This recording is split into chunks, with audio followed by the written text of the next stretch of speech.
agora, você vai ouvir a Palavra da Fé com o pastor Paulo Lima.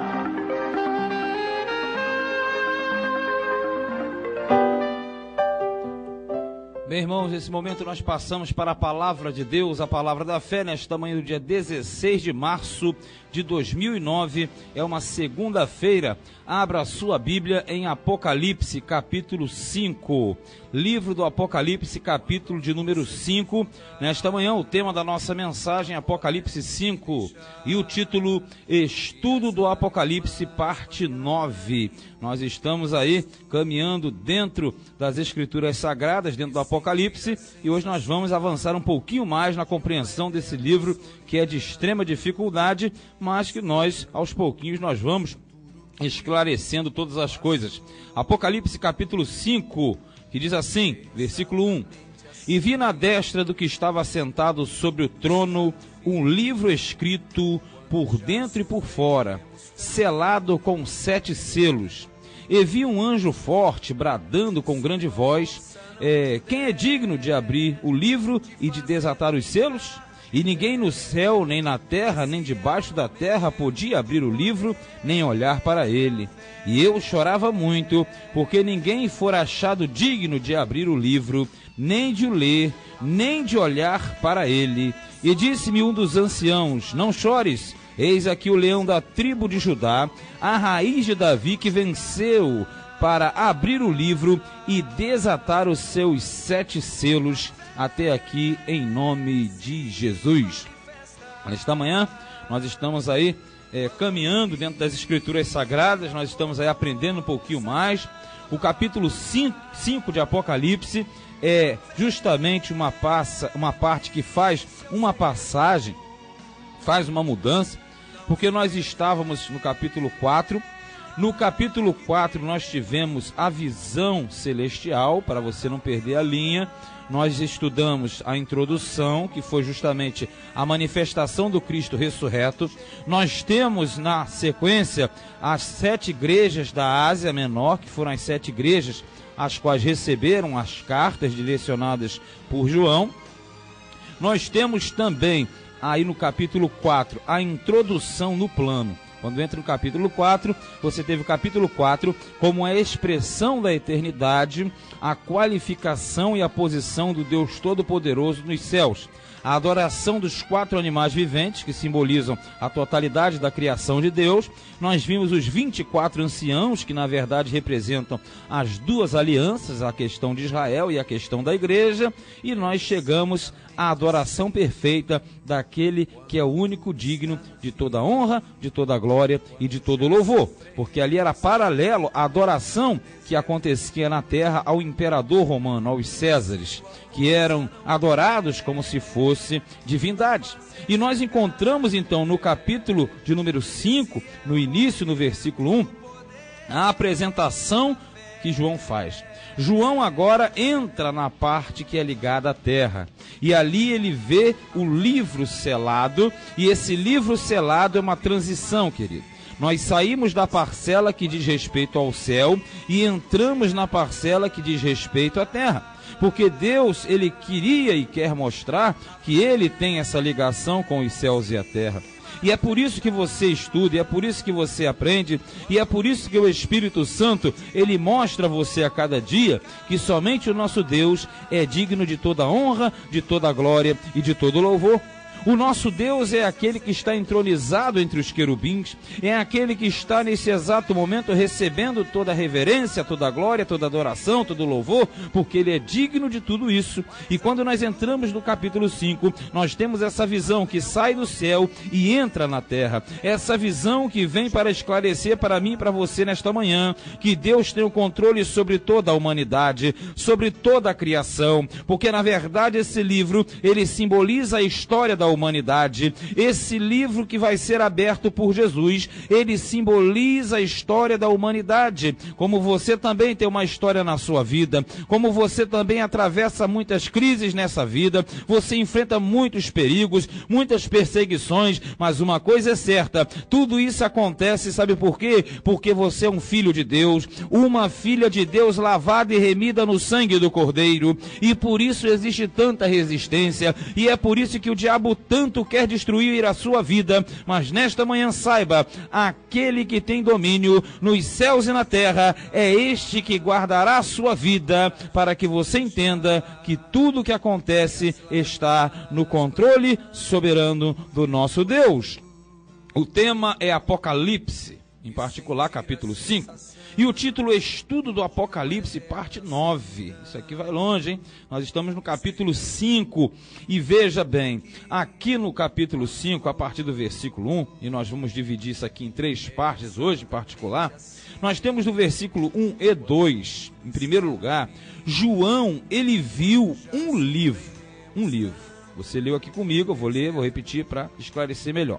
E vi na destra do que estava sentado sobre o trono, um livro escrito por dentro e por fora, selado com 7 selos. Vamos lá. A destra quer dizer a mão direita, o lado da prioridade, a mão direita de Deus, porque é aquele que está sentado sobre o trono. O trono é símbolo de elevação. Trono é símbolo de alguma coisa que está acima, no superior. Isso quer dizer que o trono de Deus está acima de tudo, está entronizado ele sobre esse firme fundamento, e a sua mão direita, ou seja, a sua destra, havia um livro.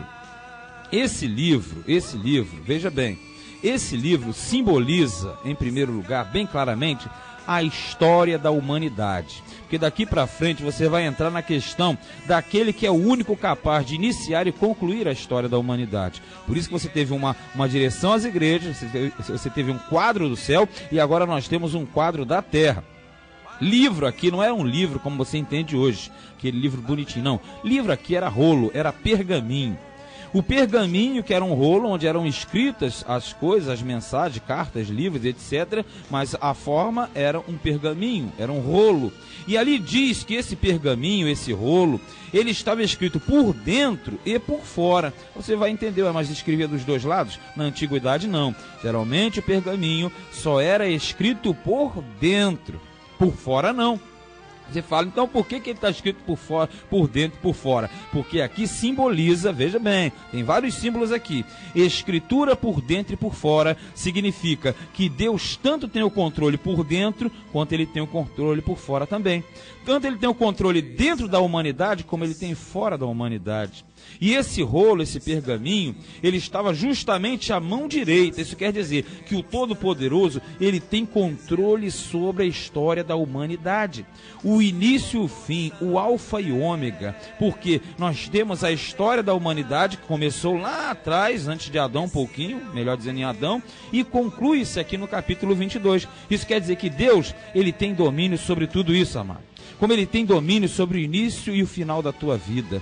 A tua vida está nas mãos dele. E se nesta manhã você tem dúvida de alguma coisa, saiba, ele é aquele que está sentado num trono e que tem na sua mão direita o livro da história da sua vida, para mudar a sua vida, para te dar uma transformação e uma mudança, porque na verdade ele é aquele que começa e termina todas as coisas. Às vezes o crente fica, meu Deus do céu, será que eu vou conseguir? Será isso? Olha, a Bíblia diz que aquele que começou a boa obra, ele vai concluí-la até o dia do Senhor. Isso quer dizer que ele vai fazer acontecer na sua vida. Ele vai terminar aquilo que ele iniciou. E tem mais aqui, além de ser escrito por dentro e por fora, que dá um sentido de controle externo e interno, ou seja, Deus está dentro da história da humanidade, como ele está na eternidade. Aqui você vai ter também outro símbolo, que é justamente as 2 fases, porque Jesus tem 2 fases. Você tem a fase do cordeiro e você tem a fase do leão. A fase do leão vai vir ainda, do cordeiro já foi, por isso que você vai ver aqui na frente. E diz mais, selado com 7 selos. O selo aqui não é como o selo de carta que você imagina hoje. O selo aqui era um título de propriedade que pessoas o império tinha. Era como hoje você teria uma autenticação num cartório. O selo era a representação daquele que enviava. Aqui diz que eram 7 selos, porque 7 é o número da perfeição de Deus. 7 selos estavam selando aquele livro. Então esse livro tem 7 selos, ou tinha, ou terá, quer dizer, não tem um ponto preciso, sempre aplicando em várias formas. Esse livro que tem 7 selos, que significa a totalidade da perfeição, o autocontrole de Deus sobre a história da humanidade, também serve para mim e para você. Este selo, ele era feito justamente de uma massa que era colocada em cima, mistura de argila com cera. Então isso era derramado sobre o pergaminho num ponto central, e aquilo ali só poderia ser tirado por aquele que recebia aquela carta, aquela escritura. E ali ele apertava e aquilo rachava e ele abria a escritura. Ou seja, o selo, ele não tinha muita firmeza, mas ele tinha muito reconhecimento. Porque na verdade o selo era a identidade daquele que estava mandando, era a aprovação daquele que estava mandando, era a confirmação e a autenticação de um documento. Isso quer dizer que aquela carta com 7 selos tinha na verdade a marca de Deus sobre o controle de tudo. E esse selo sobre justamente o pergaminho mostrava que ele teria o quê? O prazer de abrir. Mas quem abriria esse livro, hein? Ninguém podia. No versículo 2 diz assim: vi um anjo forte bradando com grande voz e dizia assim, ó: quem é digno de abrir o livro e de desatar os 7 selos, os seus selos? Porque na verdade esse anjo aqui que aparece, esse anjo misterioso, que alguns identificam como sendo até o anjo Gabriel, que é o anjo mensageiro, mas não fala qual é. Na verdade esse anjo aqui, ele vem proclamando em alta voz e questionando: quem é digno de abrir o livro? E na verdade ninguém é digno de fazer nada a não ser aquele que nós sabemos que é o nosso Senhor e Salvador Jesus Cristo. Quando ele passa bradando, quando ele passa gritando, ele está anunciando que existe uma mensagem divina selada com 7 selos, e essa mensagem direcionada justamente aos servos de Deus, para que nós venhamos a saber, a entender o que acontecerá no tempo do fim. Mas uma grande certeza é nos dada nesta manhã: não existe ninguém digna de abrir esse livro, ninguém nos céus, nem na terra, nem debaixo da terra. Nós veremos mais à frente, mas uma coisa sim, João viu um livro, e você nesta manhã vê um livro também, porque na verdade João, ele viu aquele pergaminho, aquele rolo que era um livro que trazia a história da humanidade, e você nesta manhã também tem um rolo na sua frente.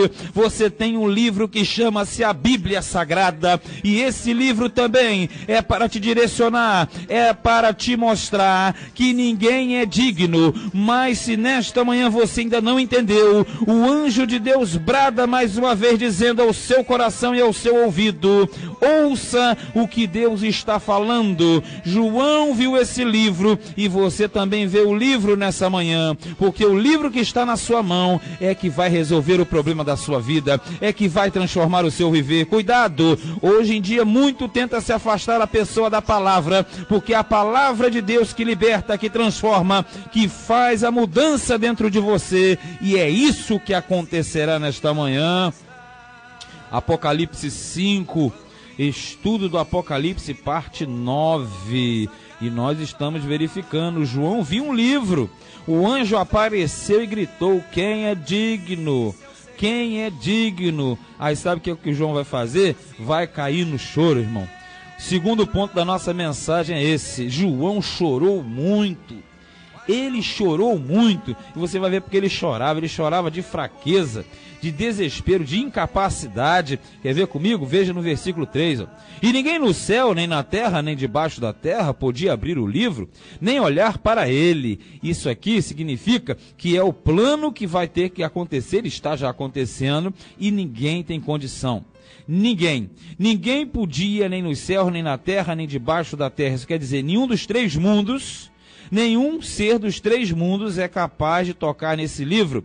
Ou seja, ninguém é capaz de controlar a história da humanidade. E aí no 4 diz, e eu chorava muito, porque ninguém fora achado digno de abrir o livro, nem de o ler, nem de olhar para ele. Isso é muita coisa, é muito interessante, é muito, como diz muitos, é muito forte. Porque na verdade, a visão de João, ele entra num desespero, querido.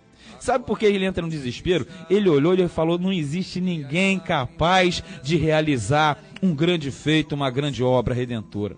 Se hoje você está sentado aí, ou de pé, não sei, ouvindo essa mensagem, se você serve a Deus, eu vou falar para alguns, talvez não para todos, a pior coisa que tem é um cristão que não conhece a Deus e que vive choramingando para lá e para cá. Porque, na verdade, João, ele entrou em desespero porque ele achava que não tinha solução, querido. Mas ele vai ser consolado por Deus mais à frente. Porque, na verdade, quando você está na sua aflição, quando você está na sua luta, quando você olha para a direita e para a esquerda e não existe solução nem saída, para cima não dá para subir, para baixo não tem como descer, não dá para ir para lugar nenhum, nem sobe nem desce, nem à direita nem à esquerda, não consegue ter saída, mas uma coisa é certa, quando você pensa que é incapaz, quando você pensa que não tem saída, é nesse momento que vai surgir a saída.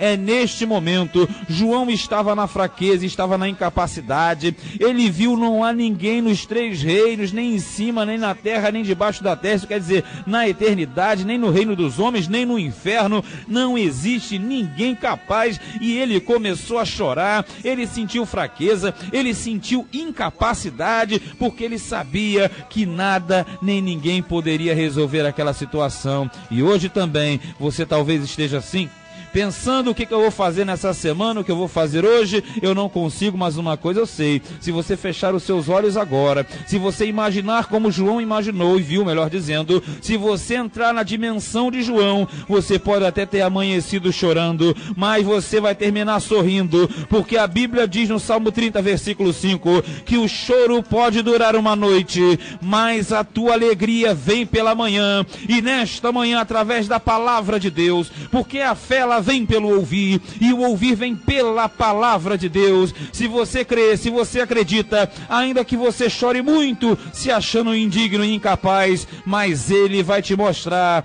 que somente um é capaz de abrir o livro e também resolver o teu problema nesta manhã. Portanto, não chores, ele tem domínio sobre tudo. Apocalipse 5 é o tema, e o título Estudo do Apocalipse, parte 9.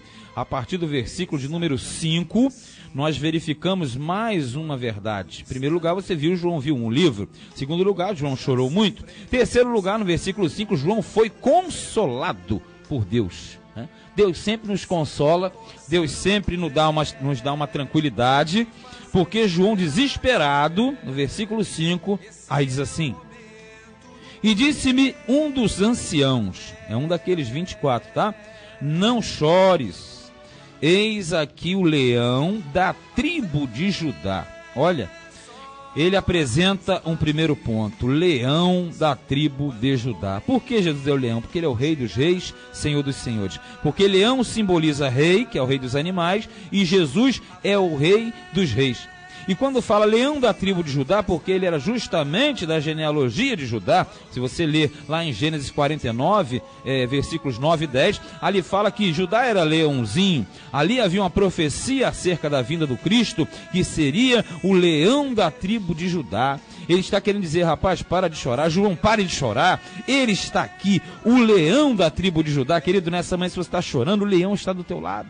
O leão da tribo de Judá está aí para fazer a diferença acontecer na sua vida. E diz mais, a raiz de Davi. Por que a raiz, o tronco? Porque a raiz de Davi simboliza que a genealogia de Davi, em momentos, aquela árvore caiu, mas daquele tronco saiu um renovo, e esse renovo foi a renovação do povo de Deus, a sua renovação nessa manhã. A raiz de Davi simboliza que há um firme fundamento na casa de Davi. E Jesus, quando veio, ele era chamado filho de Davi. Por que filho de Davi? Porque ele veio da raiz de Davi, da descendência de Davi. Então o ancião falou, calma, João, não chore. Aqui está o leão da tribo de Judá. Aqui está a raiz de Davi, vírgula. E diz que venceu, meu amado, ele já venceu. Se ele venceu, você vence também. Para abrir o livro e desatar os 7 selos. Os 7 selos, aqui você vai ver na sequência, serão cada selo será aberto a seu tempo. E cada selo vai ter uma informação, porque o 7 é o número da perfeição, você já percebeu. Selo é símbolo de controle, de marca, de patente, de autenticação. Então cada selo terá uma direção e ele vai desatar para abrir o livro. Isso quer dizer, para você entrar dentro da história da humanidade, você tem que passar pelos 7 selos. E isso para você nesta manhã mostra que para você avançar no reino de Deus, você deve ter os selos de Deus na tua vida também. Os selos de Deus na sua vida nesta manhã são um símbolo de que a sua vida está nas mãos de Deus. Se você tem os selos de Deus na sua vida nesta manhã, saiba de uma coisa, o único capaz de começar a desatar, porque talvez os 7 selos sejam 7 problemas que você tem para resolver, mas uma coisa é certa, não tente fazer pela sua força, porque a mão de Deus nesta manhã começará a desatar os selos, e cada selo que for saindo, você vai sentir a sua vida mudando. Cada selo que for quebrado, você vai sentir o estalar de uma mudança verdadeira e genuína, para que você tenha vida e tenha vida em abundância, porque aquele que viveu e vive para todo sempre, que venceu, ele te dá vitória também. Versículo 6 diz: e olhei, e eis que estava no meio do trono e dos 4 animais viventes, e entre os anciãos. Olha, vamos fazer uma recapitulação aqui. Lembra? No meio do trono, o trono, quem estava era Deus, o Todo-Poderoso. Lembra no capítulo de número 4? Só que lá Deus é no céu. Quando você passa para a visão terrestre, você já não vai ver mais o sentido de Deus, vai mudar. Por isso que quem aparece agora é um cordeiro. Porque um cordeiro é Jesus fazendo a obra de expiação, lavando e remindo os nossos pecados. Por isso que ele fala, eis que no meio do trono, quer dizer, no lugar que estava reservado para Deus, aparece o cordeiro. E quem está à volta? Os 4 animais. E mais quem? Os anciãos. Por que isso, querido? Para você entender uma coisa, que a visão do capítulo 5 e a do 4 tem 2 formas diferentes. A do 4 mostra o Deus Todo-Poderoso. A do 5 mostra Jesus como sendo Todo-Poderoso. E digno da mesma adoração e do mesmo louvor. Por isso que ele está no meio do trono. Ninguém fica no meio do trono. Somente um que é o Cordeiro. Somente um que é o Deus Todo-Poderoso. E tem mais. Os anciãos e os querubins estavam lhe prestando a mesma adoração. E esse cordeiro diz aqui, como havendo sido morto, porque ele mostra o sacrifício de Jesus, porque quando Jesus morreu, ele era Jesus, o Cordeiro de Deus, que veio para tirar o pecado do mundo, e é por isso que você fala, mas ele é cordeiro ou é leão? Ele é os dois. Num sentido ele é leão, para julgar e para punir as nações, mas no outro sentido ele é o Cordeiro de Deus. Por isso que estava como havendo sido morto, quer dizer, parece, ele estava como que tendo morrido, mas na verdade ele não estava morto, porque ele reviveu. Esse é o Cordeiro que aparece para dominar o mundo e as nações, e para abrir e fechar o livro a hora que ele bem quiser e bem entender. E ele tinha 7 pontas. Pontas são chifres. Chifres aqui simbolizam a força e o poder. Ele tem 7 pontas, porque ele tem o mesmo poder do Deus que está no trono do capítulo 4. Ele é todo poderoso. Ele tem 7 olhos, porque ele vê todas as coisas, ou seja, ele é onisciente. Ele sabe de tudo, como Deus sabe também, que são os 7 espíritos, porque também ele é onipresente. Aqui você tem a onipotência, a onisciência e a onipresença de Deus, porque Deus é o mesmo Jesus e Jesus é o mesmo Deus. E diz aqui, enviados a toda a terra, porque os 7 espíritos, lembra, simboliza a totalidade do controle de Deus sobre o mundo e sobre as criações, no primeiro mundo, no segundo mundo e no terceiro mundo, ou seja, na eternidade, na terra e até mesmo no inferno, porque esse Jesus aqui, ele tem todo o poder e toda a autoridade. Se você comparar o capítulo 4 com o capítulo 5, a diferença é que o capítulo 4 mostra o Senhor nos céus na eternidade, enquanto que na terra, aí sim, para mim e para você hoje, se você tem alguma causa, se você tem alguma dificuldade, você não deve apresentar isso a ninguém. Só existe um capaz de resolver o seu problema. problema, e é aquele que tem as 7 pontas, que tem os 7 olhos e que tem os 7 espíritos. Isso quer dizer que ele conhece a tua vida, ele está em todos os momentos da sua vida e ele é capaz para fazer o milagre acontecer na tua vida nessa manhã também. Portanto, hoje saiba de uma coisa: muitos andam para lá e para cá atrás de prosperidade, querendo conseguir as coisas de forma fácil, mas eu digo, aqui na palavra de Deus tem a receita. Se você reconhece a soberania do Cristo na tua vida, querido, você não precisa ficar correndo atrás de bênção para lá e para cá não, porque você entende que quem controla a tua vida, quem abre o livro da tua história nessa manhã é Jesus Cristo, um cordeiro como havendo sido morto, mas ele ressuscitou no terceiro dia para comprar a minha, a sua, a nossa salvação. E não somente isso, ele trouxe também bênçãos sem medidas, porque diz em Efésios capítulo de número 4, que quando ele subiu ao alto, levou o cativo o cativeiro e concedeu dons para os homens. Então, se você quer alguma coisa nessa manhã, se você quer alguma coisa de Deus nessa manhã, pede, pode pedir, porque Jesus, ele te pergunta: o que queres que eu te faça? Ele é o que tem as 7 pontas, ele é o Todo-Poderoso, ele tem os 7 olhos e ele tem os 7 espíritos para fazer a tua vida diferente. Levanta, sacode a poeira, dê a volta por cima, medite nessa palavra e peça a ele para entrar na sua vida, e você verá que o grande segredo da prosperidade cristã não é isso aqui nem aquilo lá. O grande segredo foi o que Deus falou para Josué no capítulo 1: medita na minha lei de dia e de noite, porque então farás prosperar o teu caminho. E é isso que Deus quer fazer na minha, na sua, na nossa vida nesta manhã. Apocalipse 5, estudo do Apocalipse, parte 9. João viu um livro, João chorou muito, mas João foi consolado, como você e eu nesta manhã somos consolados também, porque assim diz a palavra de Deus, assim nós cremos e assim será, hoje e sempre, eternamente. Amém. E graças a Deus, que Deus te abençoe em nome de Jesus.